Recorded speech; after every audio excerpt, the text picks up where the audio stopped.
Petro Porochenko, bonjour, merci d'avoir accepté d'être en direct dans cette émission. Vous êtes évidemment l'ancien président ukrainien. Je le disais, il se passe beaucoup de choses aujourd'hui, notamment les pays européens et les États-Unis, entre autres, qui se mobilisent. Par ailleurs, l'ONU est au Kremlin. La rencontre va commencer dans quelques instants. On apprend que les Allemands vont envoyer des chars dans votre pays. Comment est-ce que vous jugez, Monsieur le Président, la réaction de vos alliés ?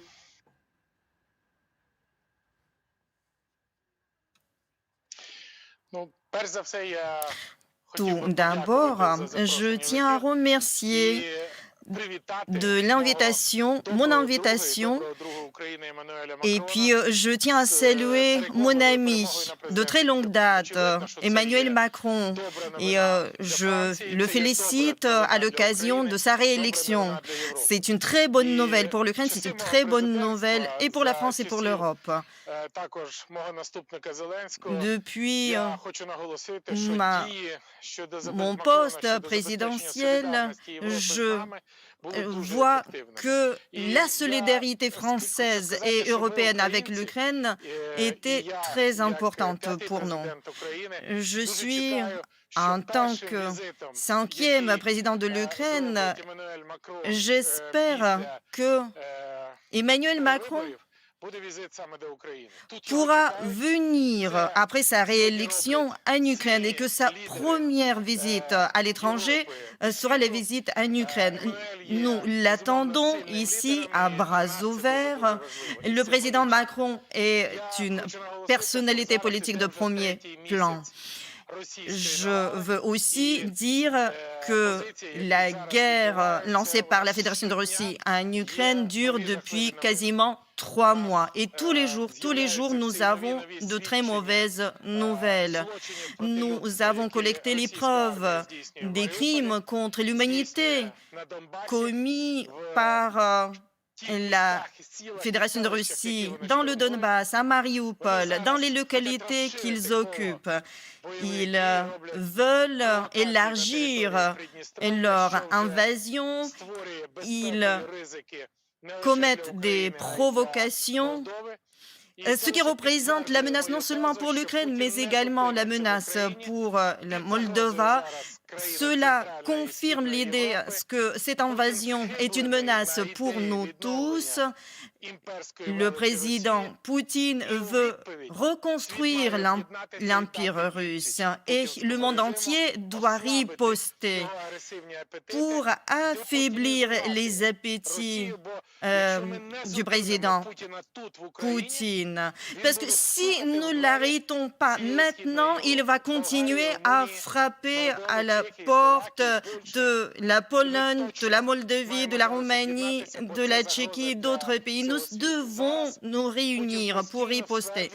Maintenant, le président Poutine redit qu'il doit terminer l'occupation des territoires ukrainiens dans le Donbass avant le 9 mai. C'est lui indifférent que ce sera fait au prix des pertes humaines colossales. Et dans ces conditions, je suis absolument persuadée que l'Ukraine ne baissera jamais les bras. Poutine sera déçu. Le président Poutine a sous-évalué nos forces. Les forces armées, en l'occurrence de l'Ukraine, que moi j'ai renforcées depuis des années. Maintenant, nous voyons les pertes que Poutine subit à côté de Mykolaïev. Nos soldats ukrainiens défendent Kherson, Mykolaïev. Nous voyons aussi des pertes essuyées par les Russes à Kharkiv. Nous voyons aussi qu'il a failli à la porte de Kiev. Il n'a pas réussi à obtenir la moindre victoire stratégique. Pourtant, il a laissé ici derrière lui 22 000 soldats russes.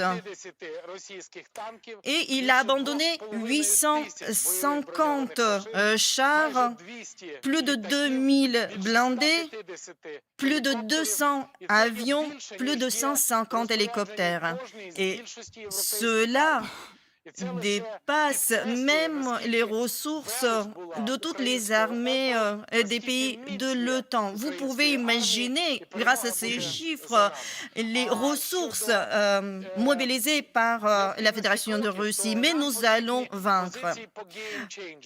Il nous faut maintenant un changement de jeu. Et pour obtenir le changement, ce tournant, le changement de situation, il nous faut des armes. Et je me souviens parfaitement de la décision du président Hollande en 2014 lorsqu'il nous a soutenus avec de l'équipement qui nous a permis de tenir à cette époque-là. Je salue la décision allemande de nous envoyer de l'équipement militaire. Je pense que ce n'est que le début.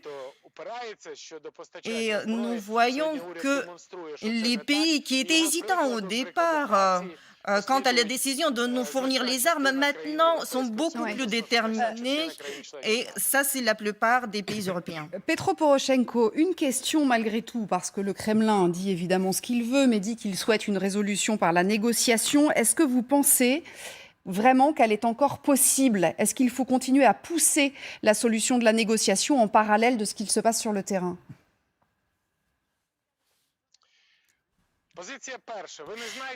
La position numéro 1.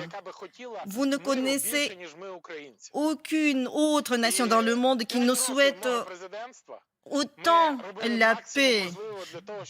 Pendant les 5 ans de ma présidence, nous avons tout fait pour obtenir la solution diplomatique par le biais des pourparlers. Eh bien, je me permettrai de partager mon expérience, l'expérience de mener des pourparlers avec le président Poutine. Eh bien, mon expérience numéro 1, ne croyez pas sur parole, ne croyez pas Poutine. Ne croyez pas ces promesses sur le cessez-le-feu, ne croyez pas les promesses de libérer les prisonniers ou de les échanger. Il n'a jamais tenu ses promesses. Et pourquoi il est aussi difficile d'obtenir les compromis maintenant? Parce que nos positions sont opposées de façon absolument diamétrale. Nous voulons la paix et la vie, tandis que Poutine veut nous raser de la carte du monde. Nous voulons nous développer notre pays qui a une histoire riche de millénaires. Et ainsi, nos positions sont opposées. Donc, mon idée et ma position est qu'il faut proposer la chose suivante. D'abord, le cessez-le-feu absolu inconditionnel. Il faut leur proposer lors des pourparlers le retrait de tout l'équipement lourd et les armes lourdes. Mais également, la position numéro 3 et la proposition numéro 3, c'est la libération de tous les prisonniers. Et si nous proposons ces 3 points, ces 3 questions, nous verrons qu'il ment parce qu'il ne va pas les accepter. Mais s'il les accepte, dans ce cas-là, nous pourrions soulever la question et aborder la question des garanties de sécurité. Et il y a une deuxième recommandation. N'ayez pas peur de Poutine. Souvenez-vous de sa façon de faire début 2014. Il nous a fait peur avant l'invasion en disant que l'Ukraine n'existera plus en quelques jours. Eh bien, nous avons démontré au monde entier que l'Ukraine est debout, l'Ukraine défend ses terres, ses familles, défend l'avenir européen, tandis que les envahisseurs russes, les pilleurs, les violeurs sont démotivés. Ce sont des criminels qui commettent des crimes contre l'humanité, qui envahissent nos terres. Ils n'ont pas l'avenir. L'Ukraine ne baissera jamais les bras et vaincra. Petro Poroshenko, vous disiez tout à l'heure, il faut que tous les pays soient unis parce qu'en fait, c'est la face du monde qui passe par l'Ukraine en ce moment même et c'est le monde qui peut changer. Vous avez entendu les Américains hier, le gouvernement américain, dire qu'il voulait affaiblir durablement Vladimir Poutine. Vous souhaitez quoi? On a compris qu'il fallait des armes, il va y en avoir de nouvelles. Est-ce que, pour aller au bout de la logique, vous souhaiteriez que, par exemple, des troupes étrangères à votre pays interviennent sur votre sol?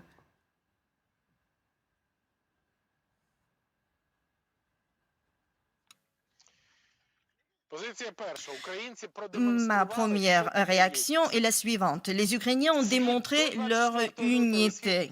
Nous avons vu l'avant et l'après, avant le 24 février et après le 24 février. Eh bien, le président Poutine visait à diviser l'Ukraine. Et nous avons montré que nous sommes capables de fédérer au sein de l'Ukraine et en dehors de l'Ukraine. Et cette stratégie est payante. Eh bien, le monde a vu que le président Poutine n'a pas réussi à diviser l'Union européenne. Il s'attendait à l'absence de compromis et de consensus. Et le président Poutine a, au contraire, fait l'objet des paquets de sanctions, des salves de sanctions. Mais cela ne suffit pas. Nous sommes persuadés que chaque jour de ces crimes qui continuent, Tchernigiv, Boutcha, Borodianka, Irpin, Gostomel, Vorzel, maintenant Mariupol, eh bien, chaque jour, chaque enfant tué, chaque civil tué doit faire augmenter le prix que le président Poutine devra payer. Ni l'Europe, ni le monde ne sera en sécurité si nous ne faisons pas la députinisation de la Russie, si nous ne lançons pas la démilitarisation de la Russie, ce que l'Ukraine a commencé à faire. Et le monde entier, commençant par la France, doit s'unir pour aider l'Ukraine. Et d'ailleurs, ce n'est pas uniquement une aide à l'Ukraine, c'est un pas en avant pour nous défendre tous. Permettez-nous à obtenir les outils et l'équipement pour nous protéger tous. Et dès que nous recevons cette aide, nous lancerons très rapidement la dépolitisation et la démilitarisation de la Russie. Vous avez entendu Sergueï Lavrov hier parler de potentielle troisième guerre mondiale, comme pour dire aux États-Unis, ne franchissez pas la ligne rouge. Il rajoute d'ailleurs aujourd'hui, en fait, on devrait négocier directement avec les États-Unis, puisque ce sont les États-Unis, le bras armé de l'Ukraine pour le moment. Qu'est-ce que vous lui répondez ?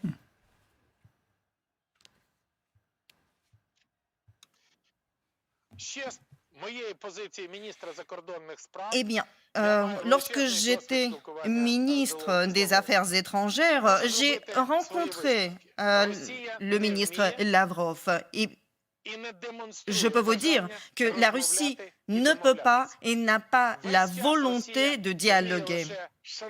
La Russie ne sait que faire chanter et menacer.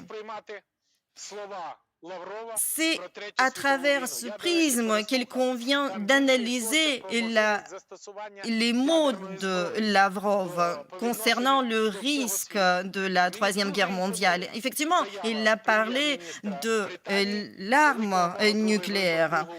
Et ce que j'apprécie beaucoup, c'est la réaction de Boris Johnson, c'est mon grand ami. Il a dit que l'utilisation de l'arme nucléaire sera aperçue par le Royaume-Uni comme l'arme tournée contre le Royaume-Uni. Eh bien, il faut tout faire pour que la Russie n'arrive pas à cela. Poutine a peur d'échouer. Et dès qu'il comprend qu'il n'est pas en mesure d'employer telle ou telle arme, il abandonnera. Mm. Eh bien, nous n'avons pas le droit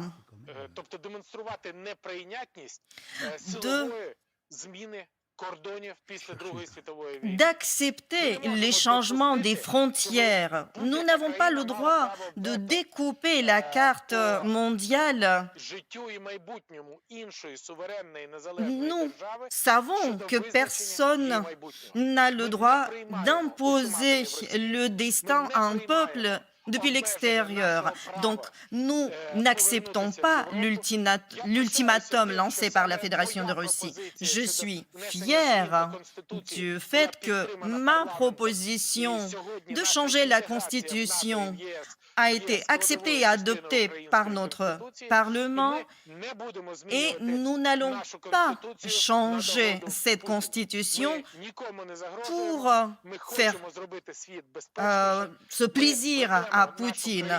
Nous allons continuer notre avancée pour pouvoir intégrer l'Union européenne et nous comptons sur la France, nous comptons sur la position du président Macron quant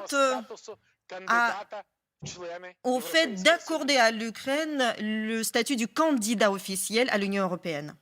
Oui, alors effectivement, c'est un dossier qui est en cours, Petro Poroshenko. Encore une question, on attend d'un instant à l'autre la vidéo ou la photo de cette rencontre au Kremlin entre Vladimir Poutine et Antonio Guterres, qui est donc le secrétaire général de l'ONU. C'est la personnalité la plus importante qui est allée depuis le début de ce conflit en Ukraine à la rencontre du président russe. Qu'est-ce que vous en attendez ?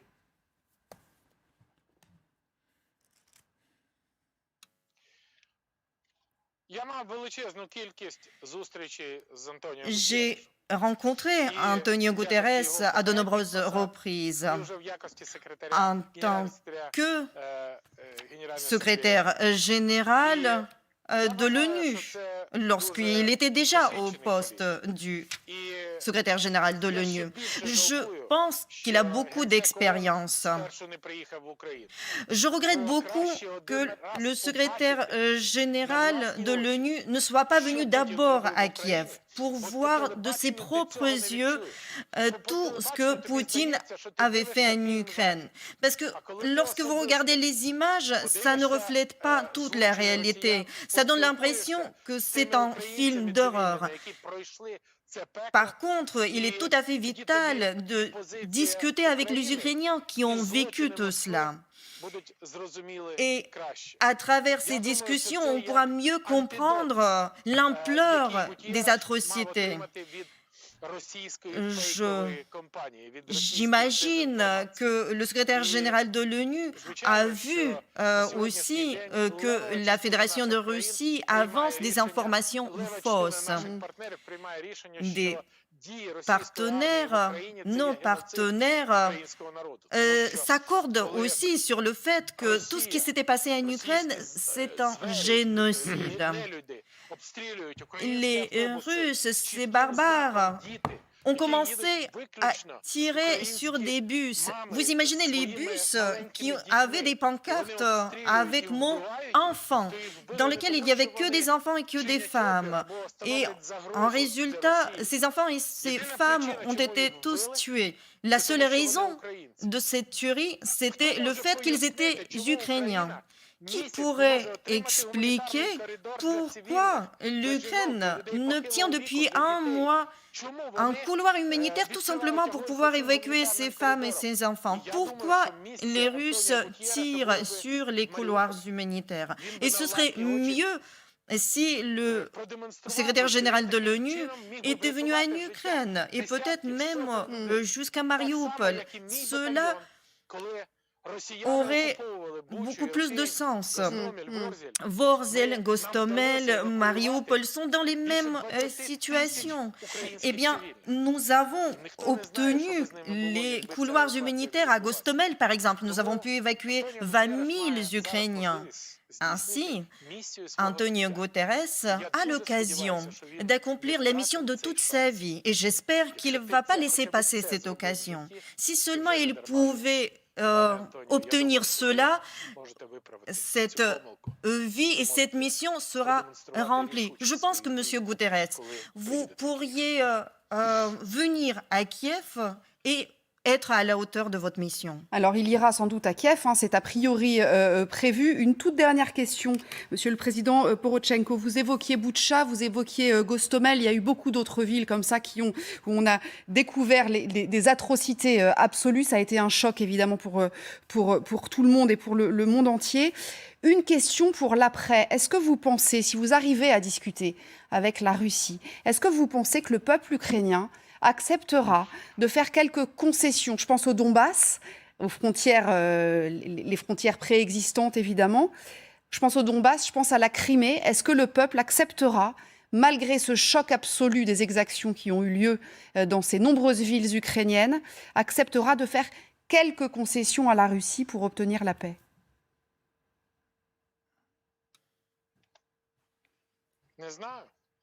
Je ne sais pas. Si vous aviez eu des questions similaires, est-ce que vous accepterez, vous les Français, à vous séparer de la Provence, de la Normandie? Est-ce que vous accepterez ce prix contre la paix dans votre pays? Eh bien, je suis persuadé que les Français diraient non. Poutine n'a pas le droit de demander tout cela. Nous avons montré au monde entier notre détermination, notre unité pour chasser de nos terres des criminels russes. Les pourparlers, comme je l'ai déjà dit, ne peuvent pas se focaliser sur les questions de la souveraineté, de l'indépendance et de l'intégrité territoriale de l'Ukraine. Je dis et redis que les pourparlers avec Poutine peuvent avoir lieu uniquement si nous savons que ces promesses seront tenues. Poutine ne souhaite pas autre chose que la capitulation de l'Ukraine. Est-ce que vous pensez que nous allons accepter cette capitulation? Eh bien, ma réponse est non. L'Ukraine ne déposera jamais les armes. Si les États-Unis, la France, le Canada, les États-Unis, l'OTAN nous envoient plus d'armes, cela renforcera la position ukrainienne. Si le monde sera du côté de l'Ukraine, l'Ukraine sera plus forte lors des pourparlers. Le monde doit aider l'Ukraine à députiniser la Russie. Et c'est dans les intérêts du monde et de l'Europe et de la France. Et ce sera ainsi. Alors justement, et ça sera vraiment ma toute dernière question, puisque vous avez commencé cet entretien en saluant Emmanuel Macron, vous disiez qu'il était un ami et que vous étiez heureux qu'il ait été réélu à la tête du pays. Qu'est-ce que vous attendez de la France précisément, la France qui préside l'Union pour le moment? Emmanuel Macron, qui est le seul dirigeant européen pour le moment, a parlé avec Vladimir Poutine. Qu'est-ce que vous attendez du président français?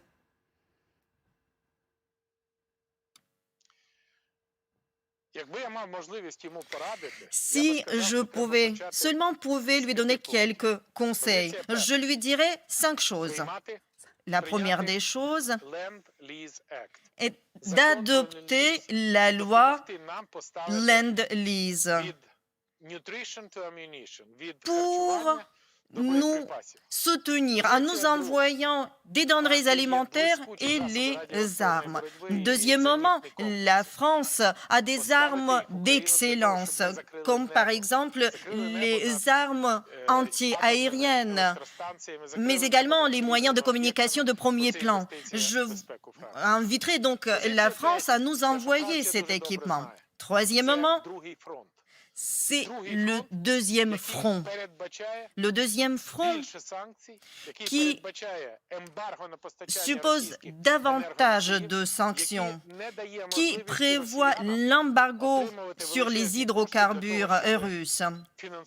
Parce qu'autrement, la Russie obtient des fonds colossal pour financer ces combats. Vous pouvez sentir le gaz et le pétrole russe. Eh bien, cette odeur, c'est l'odeur du sang ukrainien. Je salue la position du gouvernement français, la position du président français quant à l'embargo sur le pétrole russe. Quatrièmement, il faut lancer le plan Marshall au XXIe siècle. C'est le plan de Macron, le plan de Biden, le plan de Johnson. Les avoirs, notamment des oligarques russes, doivent être lancés pour pouvoir reconstruire l'Ukraine. Et cinquièmement, il faut favoriser l'adhésion de l'Ukraine à l'Union européenne. 5 points, pas plus. Ce sera suffisant, mais il faut commencer. Merci infiniment, Petro Poroshenko. Merci, Monsieur le Président, d'avoir été avec nous pour cette longue interview. Merci de nous avoir accordé autant de temps.